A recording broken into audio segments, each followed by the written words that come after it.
어, 오늘은 그 타조에 대해서 한번 살펴볼 텐데, 지난주에 이제 승냥이하고 그 비슷한 그 느낌이에요. 근데 그 그러니까 승냥이의 보금자리, 타조의 보금자리, 그러니까 황폐함의 어떻게 보면 대명사가 이제 승냥이고 이제 타조입니다. 근데 이 타조에게만 있는 그 다른 이미지가 있어요. 그걸 통해 가지고 우리가 오늘 말씀을 한번 살펴보고자 합니다. 그 타조, 우리 성도님들 타조 보신 적 있으세요? 타조 하면 뭐가 떠오릅니까? 타조의 특징이 뭘까요? 맞아요. 날지 못해요. 타조, 그러니까 그 새잖아요. 새인데 날지 못합니다. 그리고 조류 중에는 큰 편에 속해요. 이제 뭐 가장 크다고 이렇게 얘기를 하는데 큰 편에 속하고 날지 못하는 대신에 엄청 빨라요. 빠르 빠르게 달릴 때는 시속 한뭐 제가 그 찾아봤을 때 50km 그렇게나 빠르게 달린다고? 50km면 제법 빠른 속도잖아요. 어 50km에서 넘게는 뭐 이렇게 얘기를 하더라고요. 그러니까 그 백과사전에 그렇게 적혀 있더라고요. 그리고 알도 크고 그러한 타조 우리가 동물원에서나 볼 법하고 그 일반 우리 일상생활에서는 보기 힘든 한국에서는 보기 힘든 이제 새입니다. 성경에 이제 이 타조에 대해서 설명한 구절들이 몇 구절 있는데 오늘 본문 말씀이 대표적인 구절이고요. 두 번째는 지난번에도 한번 읽었는데 예레미야 50장에는 사막의 들짐승이 승냥이와 함께 거기 살 것이요 타조도 그 가운데 살 것이다.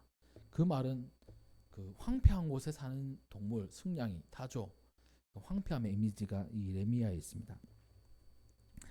승냥이들도 이 예레미야 애가 있는 승냥이들도 젖을 주어 자기 새끼를 기르거니와 딸 내 백성은 잔혹하여 광야의 타조가 또다 이렇게 되어 있습니다.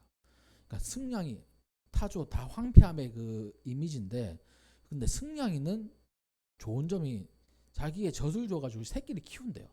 근데 타조는 그렇지 않고 그러니까 타조는 타조와 같이 잔혹하다 그렇게 얘기하고 있습니다. 자기 새끼를 잘 안 돌본다는 거예요. 성경에 그 타조는 이 황폐함의 이미지도 있고 또 자기 새끼를 안 돌보는 이미지가 있습니다. 그래서 진짜 그렇나 싶어가지고 제가 그 찾아봤어요. 사실 그렇기도 한데 왜 그런 이미지가 있냐면 이 세상의 모든 동물들의 어미는 자기 새끼를 돌봐요. 웬만한 동물들은. 근데 타조는 왜 이런 이미지가 있냐 했을 때 그 알을 낳고 이 땅에 이제 흙에 덮어버립니다. 다른 그 새들은 그러니까 어미가 품잖아요. 그래가지고 그 TV 같은 데 보면 달걀을 품어가지고 있다가 그 달걀 품고 있겠거니 해서 이제 싹 뒤집어 보면 달걀이 아니라 그 병아리가 이렇게 그 속에 있는 거 그런 장면들도 참 그러니까 보게 됩니다. 그 어미가 품는데 이 타조는 땅에 묻어가지고 지열로 이렇게 이게 그 부화하게 하는 거예요. 그러면 단점이 뭐겠습니까? 지나가다가 누가 밟을 수도 있는 거예요. 그래서 깨지는 겁니다. 부화하기가 힘든 거예요. 그러한 속성들이 있기 때문에 이 성경에서는 그 어미를 돌보지 않는 이미지가 이 타조에게 있습니다.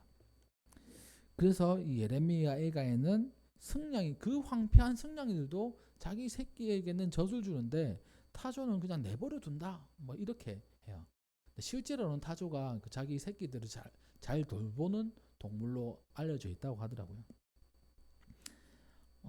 그 다음에 이사야 43장에도 장차 하나님께서 회복하실 때 승냥이와 타조도 나를 존경할 것은 이렇게 얘기합니다. 하나님의 모든 것을 회복하실 때 그 황폐함의 대상인 이 승냥이 타조도 나를 공경하게 될 것이다. 이사야 34장에는 심판의 메시지 가운데는 가시나무가 그 궁궐에 자라고 엉겅퀴와 새품이 그 견고한 성에서 자랄 것이고 그것이 승냥이의 굴이 되며 타조의 거처가 될 것이다. 그러니까 심판의 메시지 가운데는 우리의 삶의 터전이 승냥이와 타조의 이 거처가 되게 하시겠다라는 그런 무서운 심판의 메시지가 담겨져 있습니다. 거기에는 이 타조는 이 황폐함의 그 상징인 거죠. 그다음 미가서 1장 8절에는 승냥이 같이 애곡하고 타조 같이 슬피 우리라 이렇게 합니다. 그래서 이 성경에서는 타조는 주로 광야, 이 황폐함의 상징이에요. 이 사람이 살지 않는 그 아주 야생 그 동물들만 살 수 있는 그런 곳, 황폐함. 또 모성애도 부족하다고 이렇게 생각하고 있습니다. 자기 새끼를 돌보지 않는다. 또 알을 그냥 아무 데나 내버려 두는 것 같은 그런 이미지가 있는 거예요. 그런데 오늘 그 본문 말씀에는 이렇게 돼 있습니다. 우리 욥기 39장 여기에 보니까 39장 13절에 타조는 즐거이 날개를 치나 학의 깃털과 날개 같겠느냐 이렇게 얘기를 해요. 이 타조라는 그 이름의 뜻을 한번 살펴보니까 히브리 언어는 이 울음소리가 날카로운 것을 의미합니다. 울음소리가 날카롭다는 의미는 엄청나게 듣기 싫은 그런 울음소리를 얘기해요. 그러니까 좋은 이미지가 아닌 겁니다. 우리가 새 소리를 들으면 참 마음이 평안해지고 좋잖아요.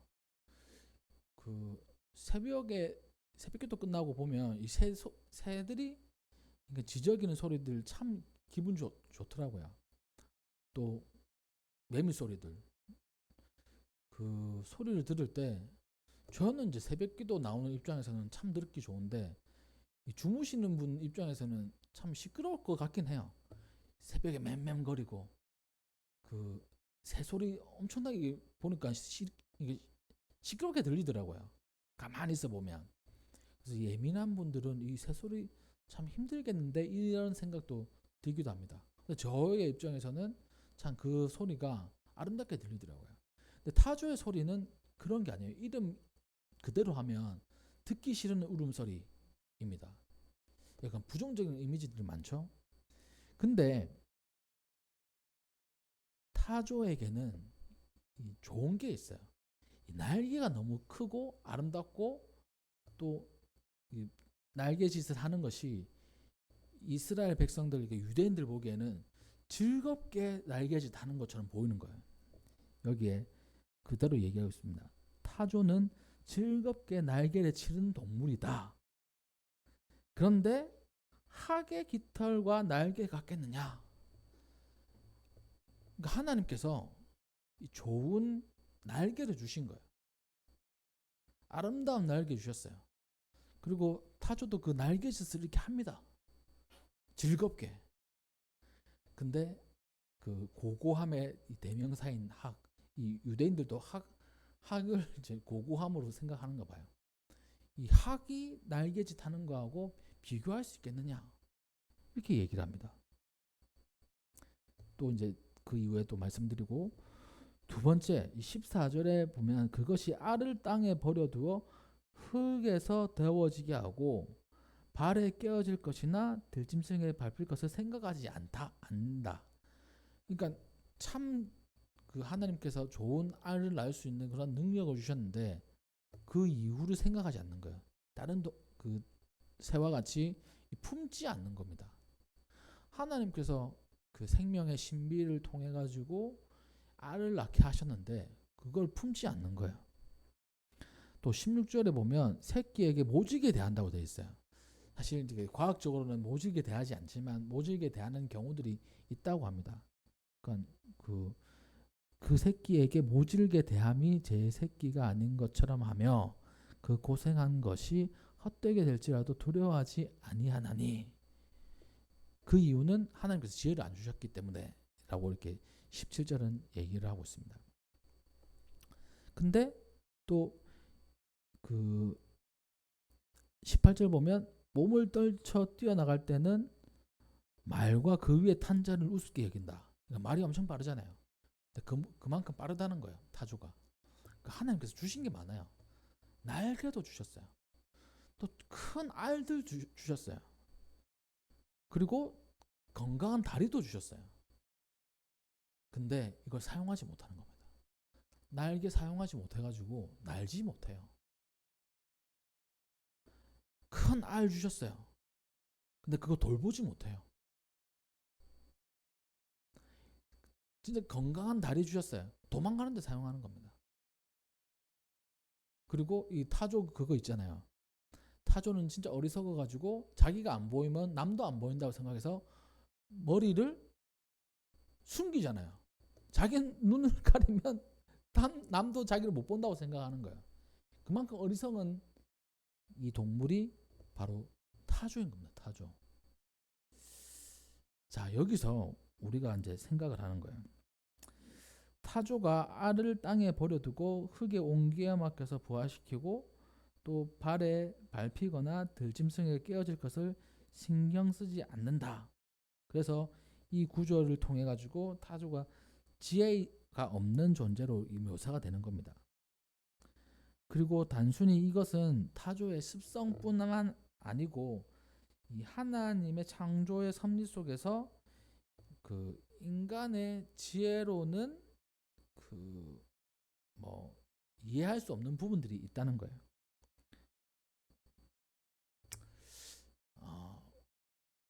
하나님께서 그러면 이 타조를 통해서 우리에게 하시고 싶은 말씀이 무엇일까?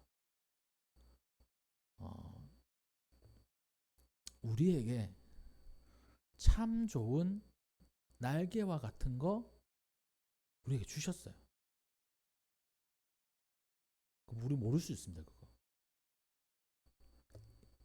다른 말로 하면 달란트라고도 얘기할 수 있을 거예요. 하나님께서 천부적으로 주신 거, 그냥 주신 거, 그러니까 타고난 거, 달란트라고 하기도 하거든요. 재능, 특별한 거를 누구에게든지 하나 이상은 다 주셨습니다. 저는 그렇게 믿어요. 모든 성도님들에게, 모든 사람들에게 좀 더 좋게, 좀 덜하게는 있을 수 있어요. 예를 들어서 그렇습니다. 누군가에게 축구의 재능을 주셨다라고 하면 손흥민과 같은 재능, 메시와 같은 재능 있을 수 있잖아요. 근데 같은 재능을 주시더라도 좀 덜 주실 수도 있어요. 누구나 다 메시처럼 이렇게 축구하지 못하지 않습니까? 호날두처럼 축구하지 못하지 않습니까? 근데 그거에 높고 낮음이 있을지라도 하나님께서는 누군가에게, 모든 사람들에게 이 재능을 다 주셨어요. 타조에게 날개를 주신 것처럼. 근데 그거를 사용 못하면 타조가 되는 겁니다. 사용하면 아름다운 학처럼 나는 새가 되는 거고요. 그걸 우리가 먼저 발견을 해야 돼요. 하나님을 원망할 수 있습니다. 하나님 왜 저에게 재능을 안 주셨어요? 하나님 말씀하십니다.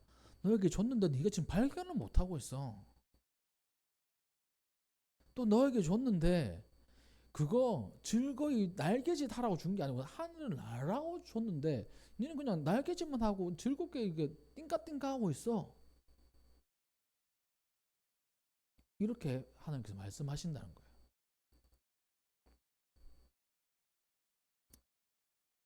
천부적으로 주신 하나님, 그러니까 그 예수님께서 달란트의 비유에 말씀하시잖아요. 누구에게는 한 달란트, 누구에게는 두 달란트, 뭐 누구에게는 5달란트. 왜 나는 한 달란트예요? 이렇게 얘기할 수 있습니다. 근데 그 이렇게 얘기할 수 없는 이유가 뭐냐면, 한 달란트라고 하면 그 지금으로 치면 재능에 대한 그런 탤런트, 그걸 의미하잖아요. 근데 그때 당시는 이거 그 돈의 단위입니다. 단위. 한 달란트는 얼마 정도 들까요? 한 달란트 100원, 두 달란트 200원, 다섯 달란트 500원, 이 정도일까요? 한 달란트는 잘 기억은 안 나는데 그 성경 시대에 가장 큰 돈의 단위예요. 그래서 웬만한 사람들에게는 달란트라는 단어는 안 씁니다. 대개 데나리온 이런 거 써요. 데나리온은 하루 일당이거든요. 그러니까 보통 서민들에게는 하루 일당이 뭐 좋지, 조, 경 이런 거는 우리 상상도 할 수 없는 돈이잖아요. 일당 정도 10만 원, 뭐 100만 원 이 정도는 우리가 가늠을 할 수 있어요. 근데 조 단위, 경 단위 이런 거는 가늠을 할 수 없습니다. 달란트가 그런 단위예요. 최소 이제 한 사람한테 한 달란트 그래 10억, 너에게 10억 줄게, 뭐 해봐봐. 20억 줄게, 뭐 해봐봐. 50억 줄게, 뭐 해봐봐. 그러니까 한 달란트가 전혀 작은 게 아니라는 거예요.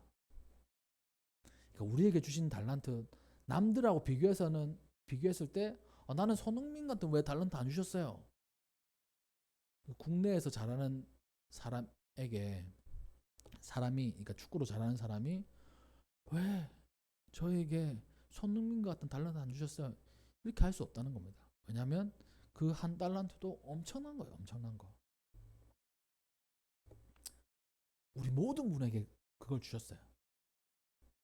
근데 그거를 사용하지 못하고 그냥 날개 치듯이 즐겁게 날개만 파닥파닥 치고 있으면 타조와 같은 인생이 되는 겁니다. 결국에는 황폐한 인생이 되는 거예요. 그것을 가지고 훨훨 날아오르면 학과 같은 인생이 되는 겁니다. 우리가 타조를 생각할 때 첫 번째 이걸 기억해야 돼요. 나는 나에게 주신 달란트를 가지고 하나님께서 사용하라고 하는 그 목적에 맞게 사용하고 있는가? 그걸 생각해야 됩니다. 하나님께서 주신 목적에 맞는 거, 나에게는 그냥 파닥파닥 하러 온 게 아니라 훨훨 날아오르라고 주신 거예요. 그리고 하나님께 영광 올려드리라고 주신 겁니다. 우리에게 주신 것, 재능들, 달란트 모두 하나님께 영광 돌리기 위한 거예요. 그렇지 못한다면 그것은 아무것도 아닌 겁니다. 저는 이제 찬양할 때 그런 생각들을 늘 가져요. 하나님께서 저에게 입술을 주시고 또 성대를 주시고 또 악기 다룰 수 있도록 이렇게 허락해 주신 거, 하나님을 찬양하라는 거라고 생각을 합니다. 또 때로는 가요 부를 때도 있잖아요. 근데 중심은 하나님 찬양하는 거예요. 음악이란 건 하나님을 찬양하는 겁니다. 근데 그렇게 하나님을 찬양하는 데 사용하지 않고 맨날 그 노래방 가고 이렇게 한다면 이거는 타조와 같은 인생인 거예요. 하나님을 찬양하는데 쓰는 게 아니고 그냥 자기 날개짓 하는데 쓰는 겁니다. 우리 성도님들에게는 무엇을 주셨나요? 작게 느껴지더라도 하나님은 무엇인가 우리 성도님들에게 한 가지 이상을 주셨어요. 그것을 다른데 허비하는 인생 되지 않기를 주님의 이름으로 축복합니다. 온전히 하나님께 올려드릴 수 있어야 돼요. 두 번째, 이 타조는 알을 낳지 않습니까? 근데 여기에 보니까 자기 새끼에게 모질게 대함이 제 새끼가 아닌 것처럼 하기도 한다. 또 알을 그 땅에 묻는다. 이렇게 되어 있습니다. 자기 발에 깨어질 걸 생각하지도 않고 딜짐승들에게 밟힐 걸 생각하지도 않고 이렇게 한다는 거예요. 참 어리석은 존재인 것입니다.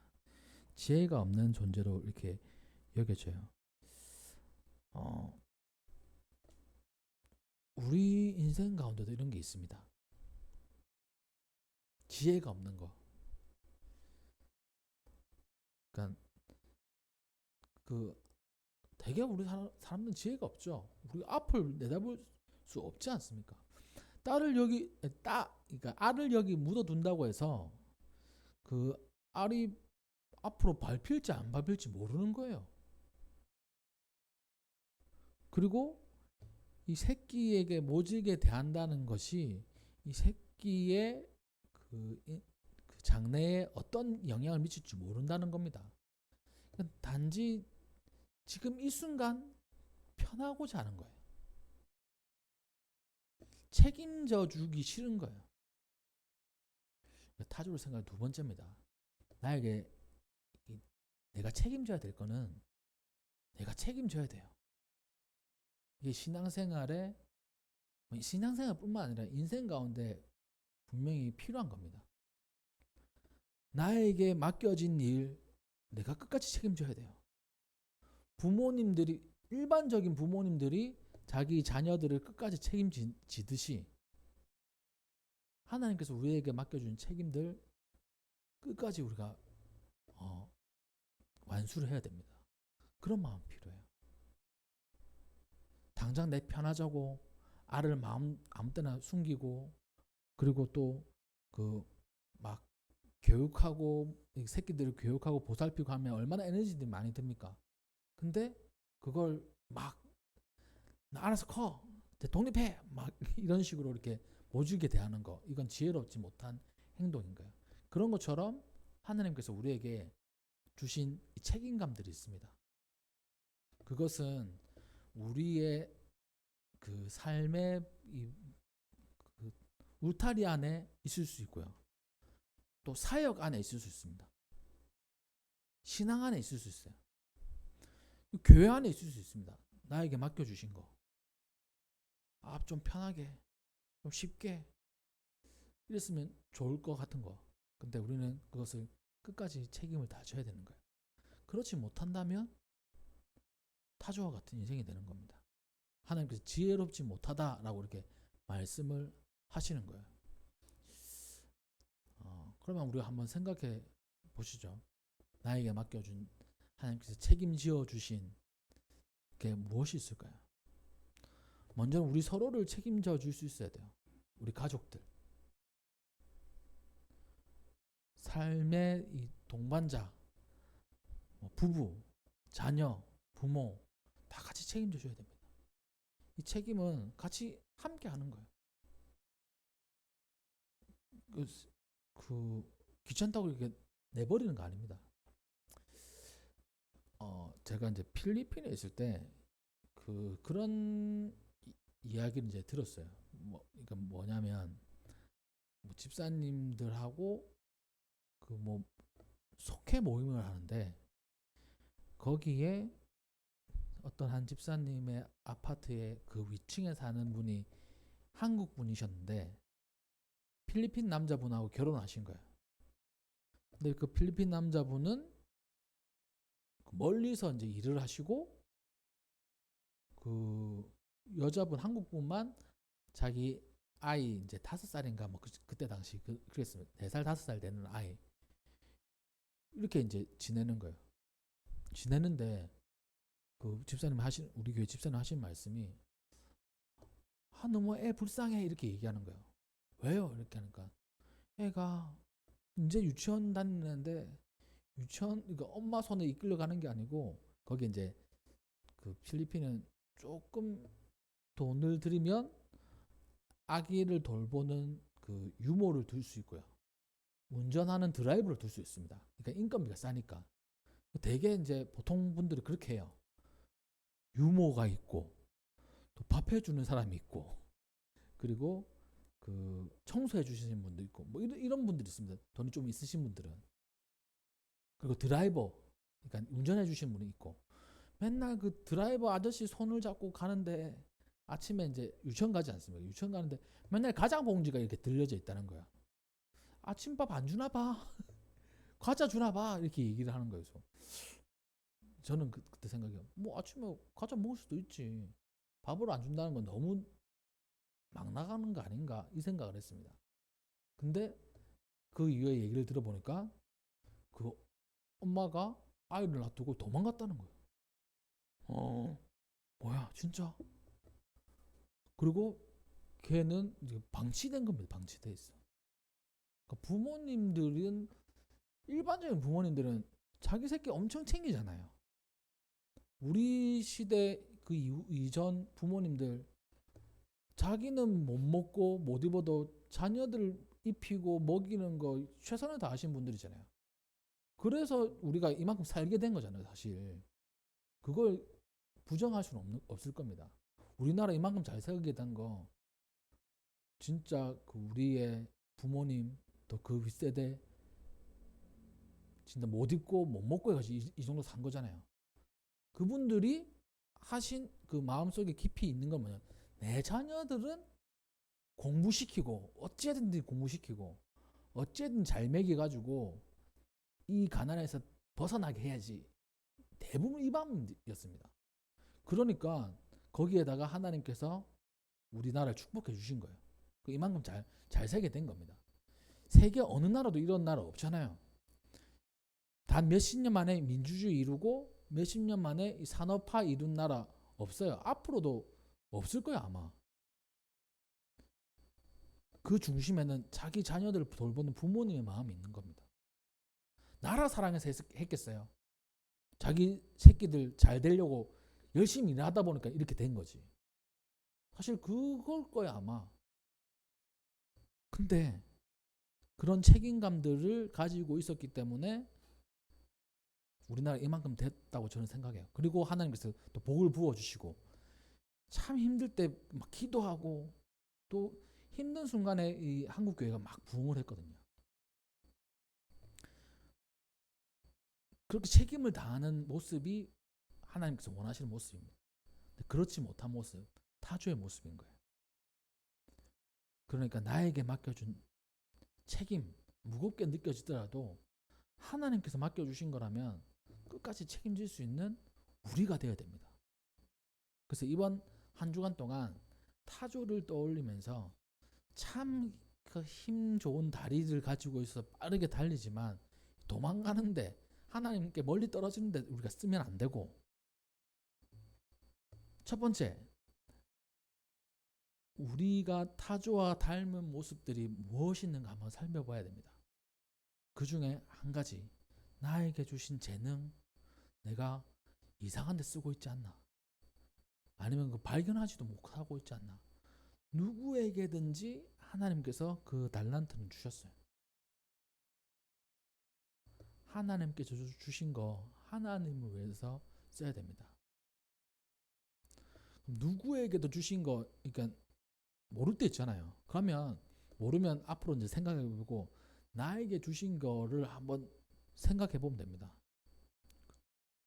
우리에게 시간 주셨어요. 시간 다 주신 거죠. 공평하게 하나님께서 다 주신 겁니다. 이거 하나님을 위해서 쓸 수 있어야 돼요. 하나님을 위해서 쓰는데 이거 아깝다 생각하면 안 됩니다. 하나님께서 주신 거 다른 거 뭐 기억 안 난다고 해도 내가 가지고 있는 거 한 번씩 보면 돼요. 재능이 아니더라도. 그래서 바라기는 우리 성도님들 아름다운 날개 또 멋진 날개를 가지고 있지만 그것은 아는데 사용하지 못해서 참 하나님으로부터 그 책망을 받은 이 타조와 같은 인생이 아니라 주께서 주신 이 재능, 뭐 시간, 물질들 하나님을 위해서 귀하게 쓸 때 하나님께서 기쁘게 여기시고 또 우리를 더욱더 복의 길로 인도해 주신다는 사실을 우리가 기억해야 될 것입니다. 하나님께서 주신 그 시간을 가지고 기도하는 데 사용하는 거예요. 또 하나님께서 주신 그 뭐 자기에게 사랑하는 마음 있으면 이웃을 사랑하는 일을 하는 거예요. 뭐 이웃 사랑하는 것은 도와주는 것도 있지만 복음 전하는 게 바로 이웃을 사랑하는 길입니다. 왜냐하면 영혼을 살리는 일이니까. 그러한 우리 성도님들 되시기를 축복하고, 두 번째는 앞서서 말씀드렸듯이 우리는 책임을 다해야 돼요. 하나님께서 주신 그 책임감이 참 중요합니다. 그거는 충성하고도 연결되는 거예요. 충성은 아까도 믿음하고도 연결된다고 했잖아요. 그러니까 정말 믿음 있는 사람은 자기에게 맡겨진 책임을 다하는 겁니다. 아주 작은 거라도. 그 예전에 저 교사, 그러니까 그 교육부에 있을 때는 교사 선생님들 있지 않습니까? 그러면 교사하면 뭘 잘 가르쳐야 되잖아요. 그러면 일반 성도님들 중에는 나는 뭐 가르칠 수 없는데 이렇게 생각하시는 분들 많습니다. 교사의 그 사명 나에게는 없어. 난 잘 못 가르쳐. 못 가르쳐. 또 나는 이 가방끈이 짧아가지고 잘 몰라. 또 성경도 잘 몰라. 이러신 분들이 있어요. 근데 그런 분들 중에 오랫동안 교사하신 분들이 있습니다. 애들 안 가르쳐도 돼요. 오는 애들 안아주는 거예요. 신발 정리해 주는 거예요. 간식 준비해 주는 거예요. 누구보다 그분은 오랫동안 교사하신 분입니다. 아이들에게 성경 안 가르쳐줘도 돼요. 청소하고 애들 그 신발 정리하고 애들 오는 애들 안아주고 간식 챙겨주고 누구보다 선생님입니다. 그분에게 그런 그 재능을 주신 거예요. 또 그런 책임감을 주신 거예요. 나는 신발이라도 정리해야지. 책임감.